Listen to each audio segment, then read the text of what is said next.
તો વાવ થરાદના ભાભરના ખાડિયામાં ઘરોમાં પાણી ભરાઈ ગયા છે।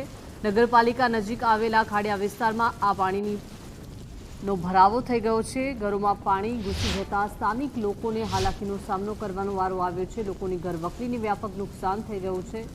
વરસાદ બાદની આ સ્થિતિ અત્યારે વણસી ચૂકી છે। વાવ થરાદના દ્રશ્યો છે। ભાભરના ખાડિયામાં અત્યારે નીચાણવાળા તમામ વિસ્તારો પાણીમાં ગરકાવ થઈ ગયા છે। લોકો લાચાર બની ગયા છે। જોઈ શકાય છે જનજીવન આ ધોધમાર વરસાદ બાદ વણસી ચૂક્યું છે।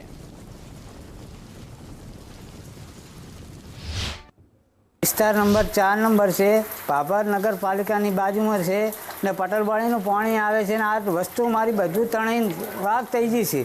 આ બીજી વાર રાઉન્ડ આવ્યો મારે બીજી વખત વસ્તુ લાવીને બધું તણી ગયું। કાલે જ મેં 2 કટા ઘઉંના લાવીને તળી ગયા આખા ને બધું આ કરિયાણું તેલ ગાંઠ આ બધું ચા બધું તણી ગયું આખું। આ છોકરા અત્યારે મારે ખવડાવશું છોકરા અત્યારે ભૂખ કરે ખાવા માટેનું તો મેં કીધું સારું હમણાં હું આ પગ લાવીને જવું બજારમાં જઈને લાવું પગ।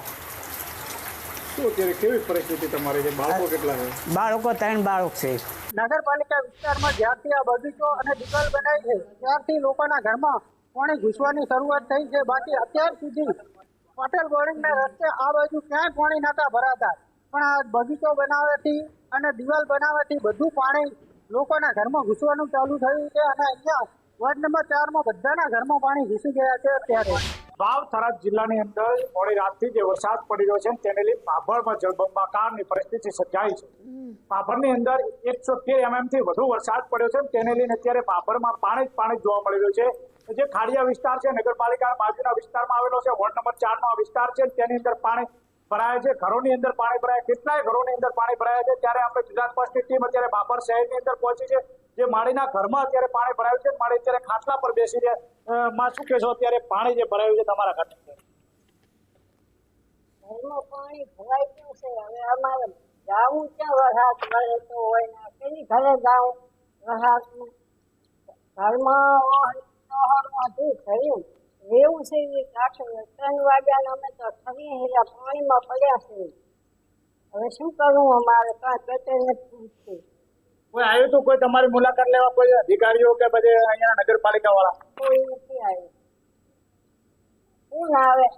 કેટલું નુકસાન હતું તમારા ઘરમાં? ઘણું છે, હજી પલળી ગયો છે। ગોદડા લુગડા લોટ બોટ હજી પલળી ગયો। ચોક્કસથી તો આ ભાભરની અંદર આવી પરિસ્થિતિ સર્જાઈ છે। પહેલો જ વરસાદ કહી શકાય, પ્રથમ વરસાદે 5 ઇંચ જેટલો વરસાદ છે તેને લઈને ભાભરની આ પરિસ્થિતિ સર્જાઈ છે।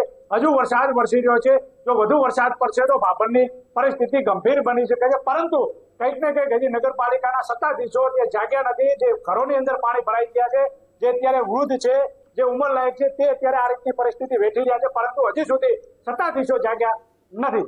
યશપાલ વાઘેલા, ગુજરાત ફર્સ્ટ, ભાભર।